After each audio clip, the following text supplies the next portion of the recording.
But today, this slide probably looks familiar. It's the same kind of a agenda that we've had the last couple times. So we're going to start with some special ed updates. We're going to talk about the new IEP, and then we're going to end with some updates on general supervision today. We're going to start first with special education updates. And last month, Ryder and I talked about some of the changes in special education. And I just wanted to add, we have 2 more changes since our last meeting. So I'm really pleased to announce that we have 2 new assistant directors in my office, the Office of Special Education Planning and Policy Development. So Patrick Fitzgerald, if you can just kind of wave on camera with us so everybody can see who you are, and Terry Senio. Both Patrick and Terry have been in the department before, so they're not new to the department. They have been working in our office and with special education for quite some time. And so we're pleased to have them as part of our team, and I'm sure you'll be hearing from them at these meetings and other interactions that you have with the department.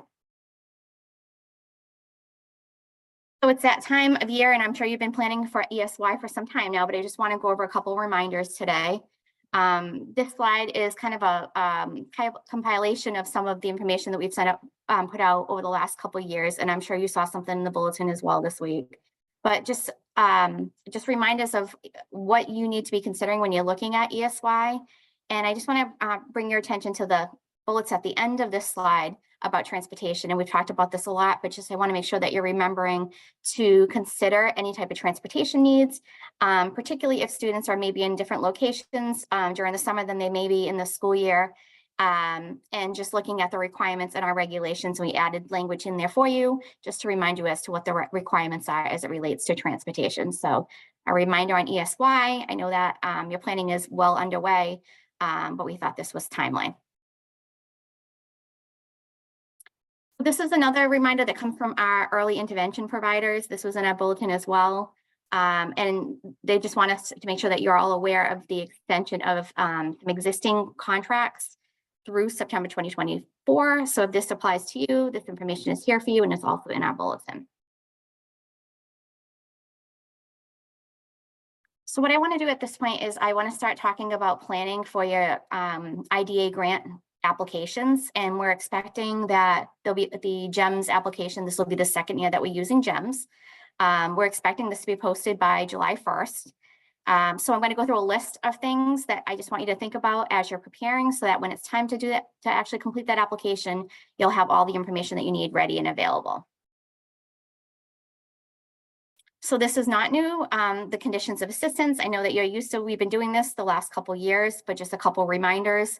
So as you know, this is something that we need to update every year. So it's important that you're using the FY 2024-2025 form. That will be posted next week. Our office will be sending out a bulletin to all of you with the grants checklist. Last year I sent you a list, and I had all of these things that I'm talking about now. I think I called it like the summer checklist or something to that effect. We're going to be sending that out again, and the link will be there for the new conditions of assistance. It's really important that when you submit the conditions of assistance, you're not just sending us a new signature page, but you're also uploading the entire new document. There have been some changes to the language. There's not a lot of changes, but there are changes, so the entire document needs to be updated. I just want to mention one other thing. There was a little bit of confusion last year, so I just want to clarify. There's 2 different forms. There's a regional form and a district form. The regional form is not for regional vocational technical schools. It is for school districts that are part of consortiums. So the consortium would complete that form. So if you're a district that is part of a consortium, so there's maybe 5 districts as part of a consortium, the consortium would be completing the regional form, not just school districts like regional vocational technicals that have a regional title to their name, the name of the LEA. So again, there's 2 forms, the district and the regional. If you have any questions on this, please, feel free to reach out, but this will be posted likely next week. Maintenance of effort. So this is one of the topics that we probably need to talk about more. So today we're going to talk a little bit about maintenance of effort and what you need to do in order to make sure that you're ready to complete your application for 240 and 262 grants. So as you know, you're going to need to know your budget, and you're going to need to have your student data for the upcoming year. A couple other reminders. I just want to remind you that if you are a district that was previously notified that you have not met MOE for FY24, you need to make sure that you contact our office immediately because it could delay things further, and we need to make sure that we resolve that. And there are some districts that still have some outstanding issues with FY24 MOE. Along the same lines, we still have some districts that have not submitted their FY23 end of year reports. It's critical that we get that information and that gets filed because we need that information to be able to show MOE compliance for FY24 is 24-25, so it'd be FY25 as well. So please make sure if you have not submitted your end of year reports, that gives us the information that we need to know how much money you actually spent on special education costs. You need to do that right away. If you have any questions on that, please reach out to us and we're happy to answer those questions as well.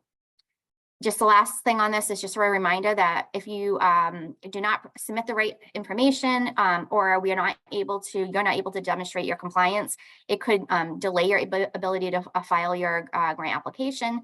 And if you don't show compliance, it could actually have some other fiscal implications. So it's really important if you have questions about MOE, if you're not sure what you need to do, please reach out to us and we'll help you on that as well.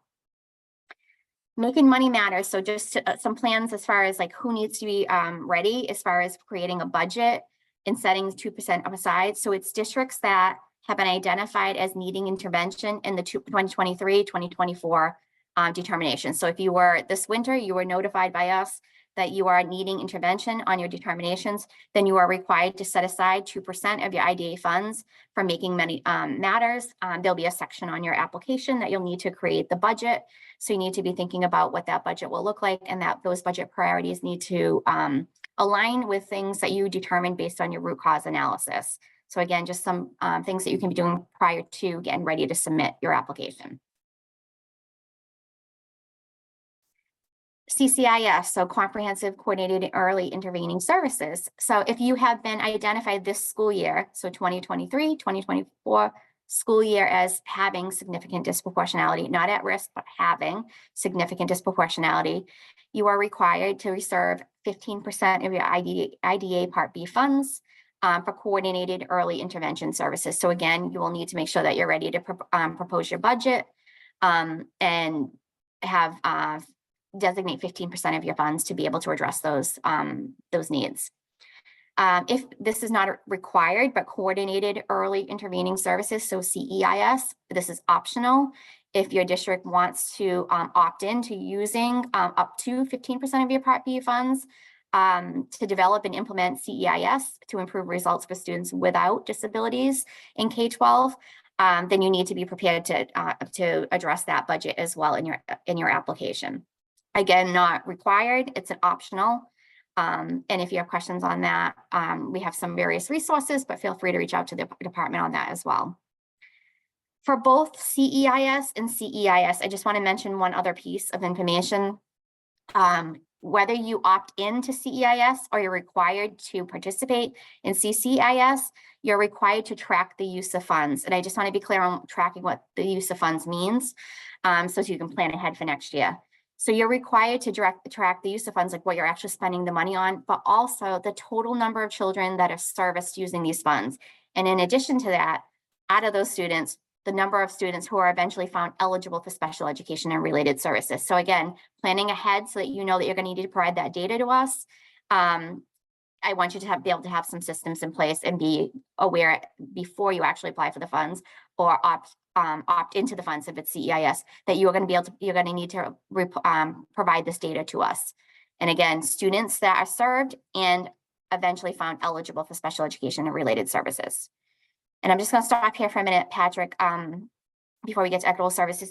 Did I miss anything as far as CEIS, CCIS, and MOE in particular?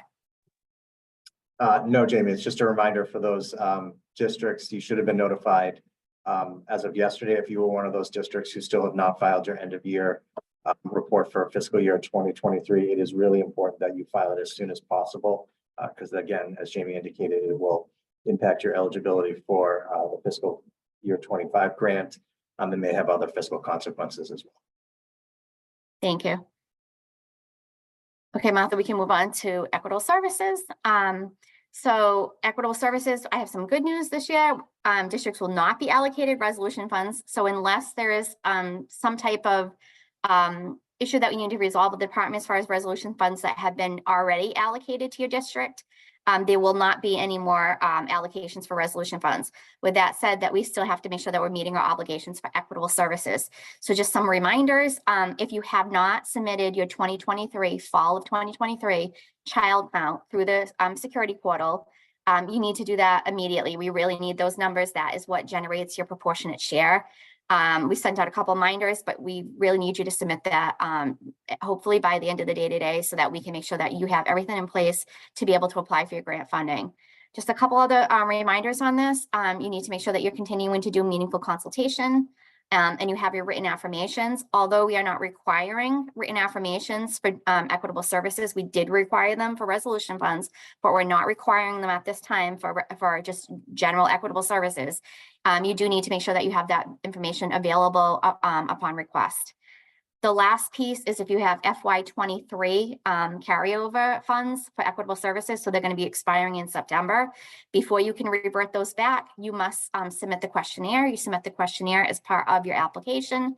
And if you get approval, then you can revert those funds into your general IDA expenses. But you cannot do that without the questionnaire and without the approval of the department.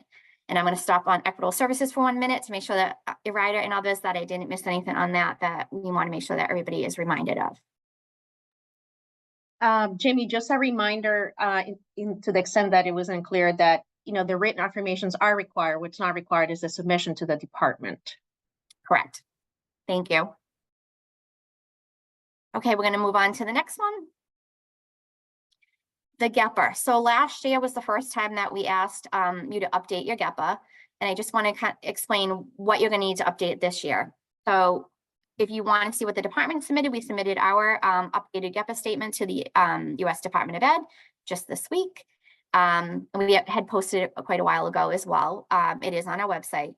But the first question is that general GEPA question. I don't anticipate that changes for many people. This is really about your existing mission, policies, and commitments to ensuring equitable access. So it's likely that you're going to keep this the same. This is a statement that really is about beyond special ed. It's for your entire school or district. But these next three questions, these are the questions that we anticipate that there'll be some changes to. So you are required to update this on an annual basis. You may have some of the same barriers, so it's just updating maybe your timelines and the steps that you're going to be taking from this point forward, but you must review these three questions and update these three questions as appropriate.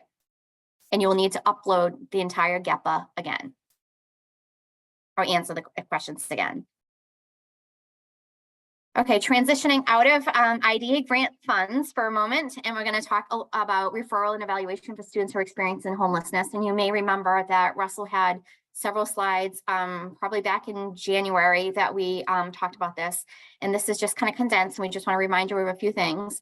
So just to remind that homeless children may be at a greater risk of having undiagnosed disabilities, and we talked about that before.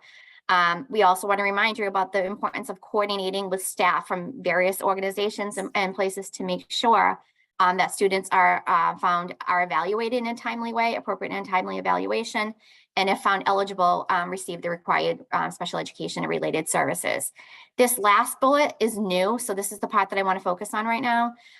We just want to remind you that districts with emergency shelters should make sure that you have processes in place to facilitate the appropriate and a timely referral and evaluation.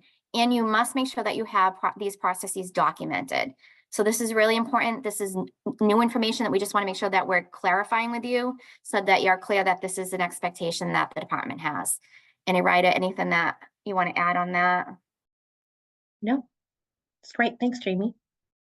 All right, on to the next slide. Okay, so this slide is the same as last time, except I added the date from last meeting of Thanksgiving. So I've had a couple questions on this. What does it mean that districts need to be transitioned into the new IEP by the fall of 2024 or by Thanksgiving? So we're expecting that districts have a transition plan in place for transitioning over to the new IEP. And I've heard many different ways that districts have done this. Some districts have decided that they were going to start this year, they were going to start with initial evaluations or only reevals. But by Thanksgiving, all districts must have started their transition. And again, we realize that the transition is going to take time, but all districts need to have at least started their transition by Thanksgiving. This slide is not new either. What I like about this slide is the slide separates out the forms that have really basically name changes to them and the date of birth added at the top or other information. The forms that are highlighted in blue have more significant changes that we've made in them. Nothing has been changed or updated or added as far as new forms since our last time. This just kind of separates that piece out. Okay, so I'm going to talk a little bit about the placement consent form. And okay, this particular one, so you're going to see a couple of screenshots. The first two screenshots that you're going to see are the placement consent form for students ages 5 enrolled in kindergarten and 6 through 21. And it's broken up in 2 sections. And then the last 2 slides are for the early childhood placement consent form for students that are ages 3 through 5. So the first thing, just a reminder, we made this change some time ago. This aligns with data requirements. So this particular form is used for 5-year-olds only if they're enrolled in kindergarten. If 5-year-olds are not enrolled in kindergarten, then you use the early childhood form.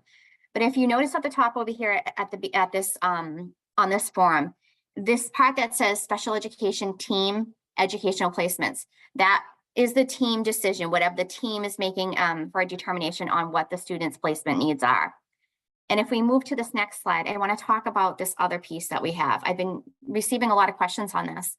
So this section here is for students that are placed in locations by other authorities. So for example, they might be placed in an institutional setting. So these top 4 boxes on the right-hand side show options for institutional settings. It could be a DCF placement. The important part is, and when you see the form, this is at the bottom. The part that I just talked about is at the very top of the form, and then the parent signature piece is in the middle. If you have a child that has been placed by DCF and this section is by another authority is filled out, or an institutional setting, both parts of the form need to be filled out.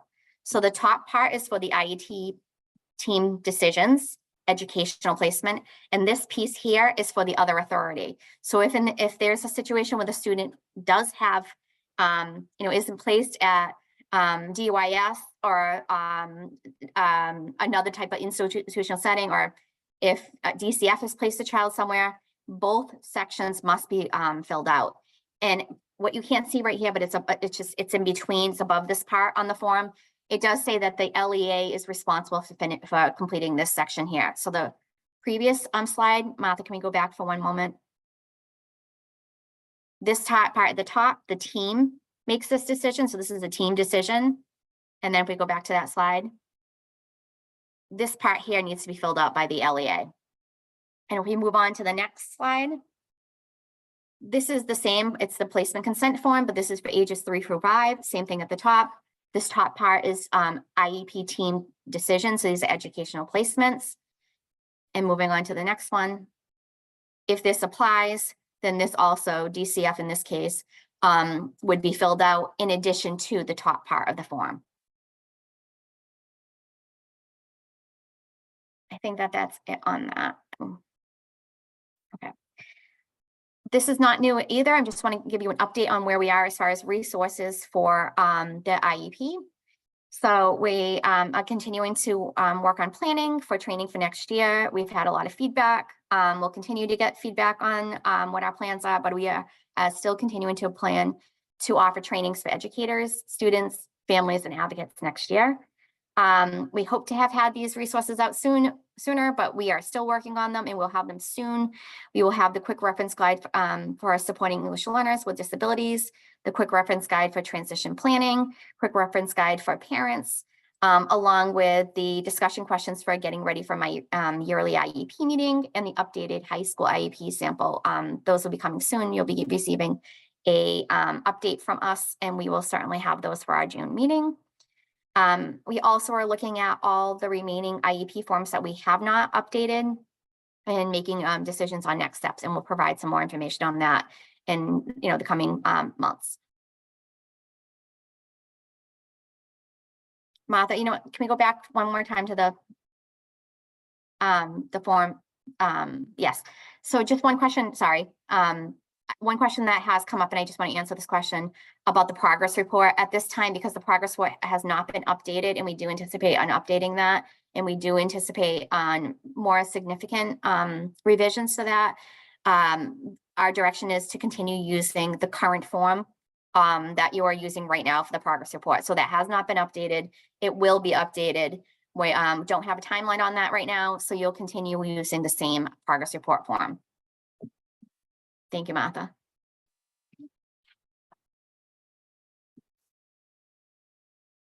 Okay, so we've had a lot of questions regarding as you're moving to your new IEP. Many of you have IEP platforms.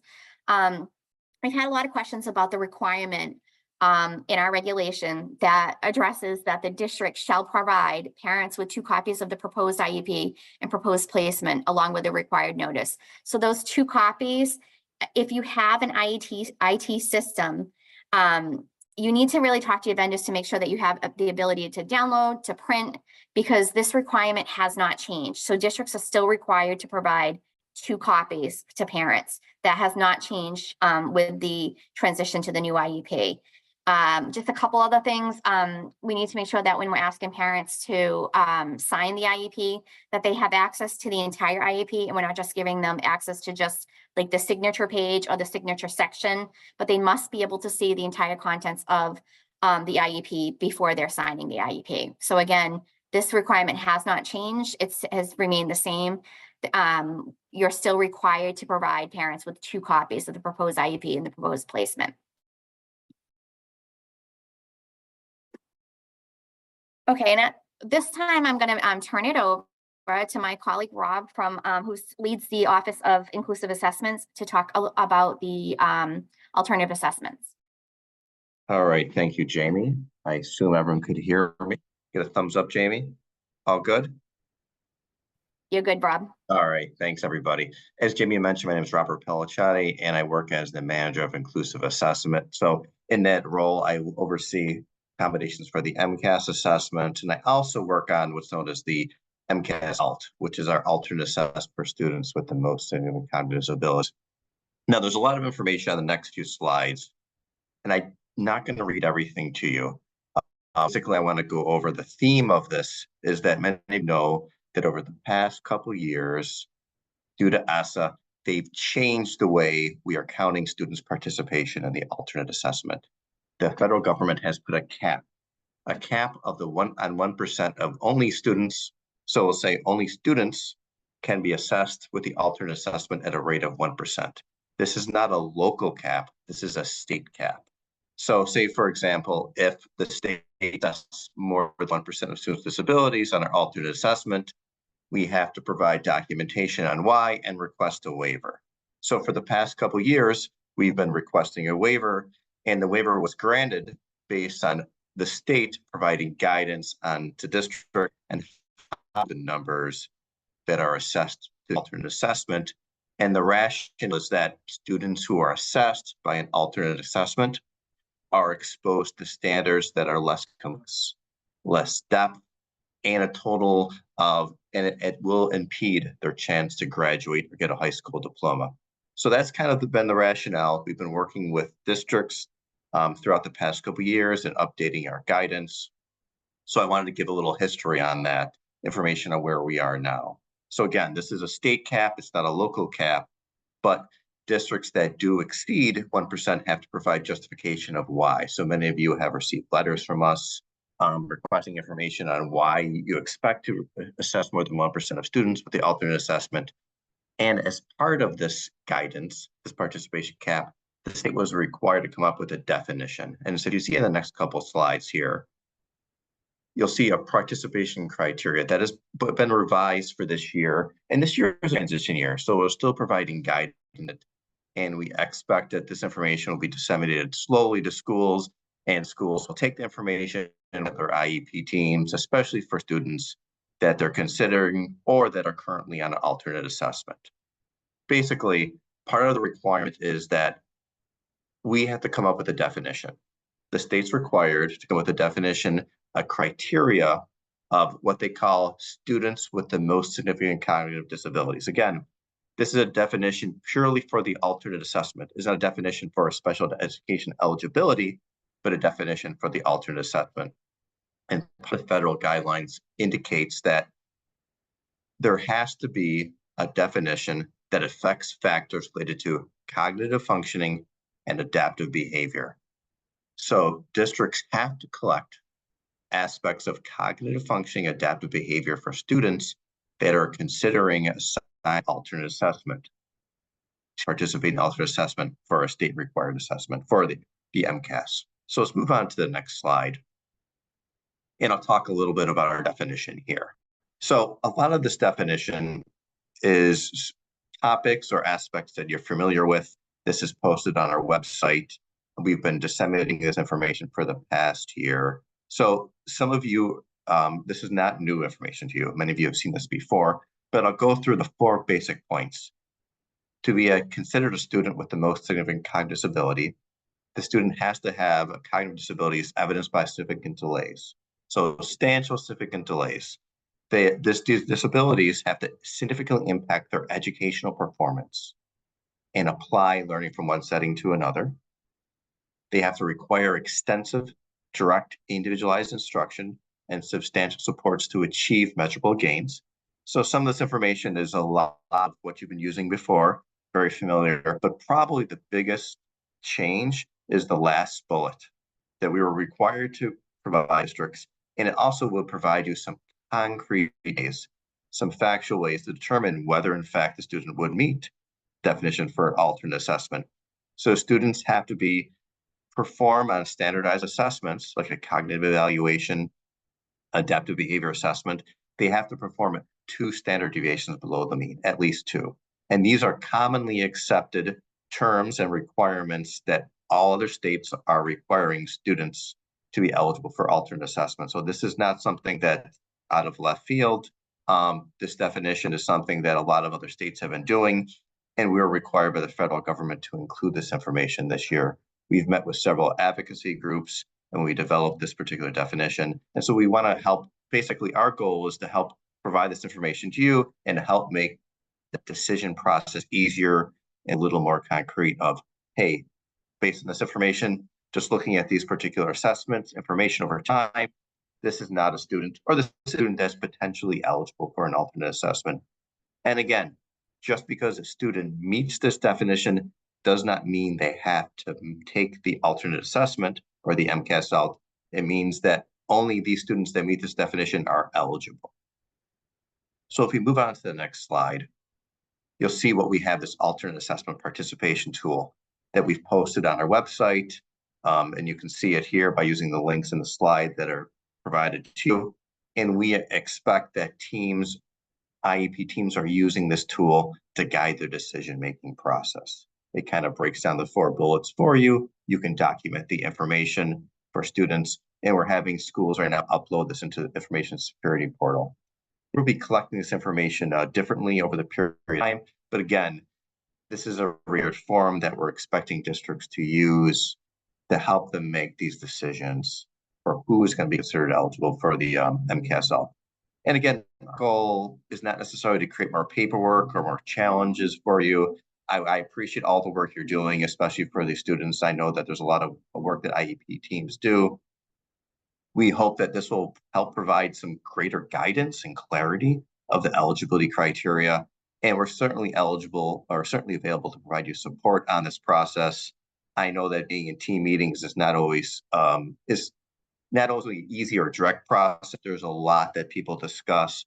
Students have a variable needs, and we want to focus on student strengths. What can they do? How are they succeeding, providing these parents great messages?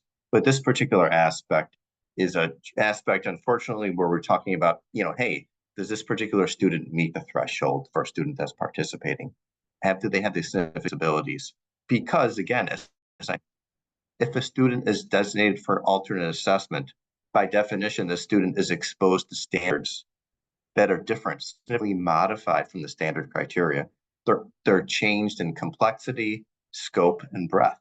So these students, this alternate assessments impede the students' ability to graduate high school. And that's basically what we're saying here, is that we want to be really cautious if we're saying that the student may not be potentially someone who could get a high school diploma because they're working on standards that are not as complex. And it's sometimes a difficult conversation to have, but it's an important conversation to have. And I think that's the rest of my slides. And if on that, feel free to let me know. Thanks, Jamie, for giving me this time to speak with these special education leaders. I appreciate it. Thanks, Rob. And I think there's some questions. So at the end during our Q&A, we're going to follow up with a couple more questions for you. So moving on to the last section of our agenda, we're moving to our general supervision updates. I know you see this slide every time we meet. So this is just a reminder of what is general supervision. I just want to give you an update of where we are at this point on what we have identified for priorities for this year, and we will be identifying new priorities for next year. So you'll be seeing that soon from us. As you know, we've been working on the conditions for assistance. I did see a question that came in. We will have this out very soon, so it'll be posted. I realize that school committee meetings are happening and that you need this so that you can get them signed by the school committee chair. So we'll have this out as soon as possible, and you should see it next week. And it will come out also in a bulletin. So it will come out with a bulletin with the link. We'll also put it on our it'll be on our website with the announcements, but you'll see it in a few different places, but we will make sure that we send this out as a bulletin so that you know it has been updated and posted. Data protocols, we're continuing to work on our data protocols. That's why we had the reminders about CCIS and CEIS today. That's part of our data collection. So as we start going through our data collection protocols and looking at improvements and reviewing our data, we'll continue to provide you with some of these updates as well. So that way you're getting the information that you need from us to make sure that you know what is collected when, and we'll continue working on that next year as well. Dispute resolution and mediation procedures, the BSEA is still working on that. And our PRS procedures are posted, as you know.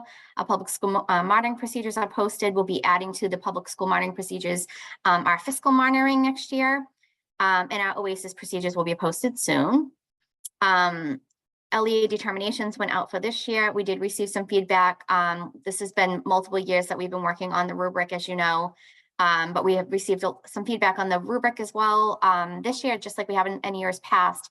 We are actually working on creating those calculations now, so they'll be coming out early. So you'll see that again, we'll be working on that next year as well. And then policies and procedures, we going to continue working on that. We anticipate having a meeting either late summer, early fall, just to go over some of our policy priorities. And clarifying some policy questions that have come up as part of our work with policies and procedures, and there'll be more information coming on that. And finally, the last thing on this list is technical assistance. And I know many of you have been working with Sped Strategies, who is our TA provider, who's been providing some office hours and some technical assistance for districts based on their LEA determination. So we'll continue doing that. It's a multi-year contract, so they will continue working with us. And the work that they'll do will expand over the next couple of years as well. So I think that's where we are with all of this work that we've been doing. So you asked for advance notice on meetings, so we wanted to make sure that we provided you with dates for next year. So we have one more meeting for June. The time for that meeting is at noon.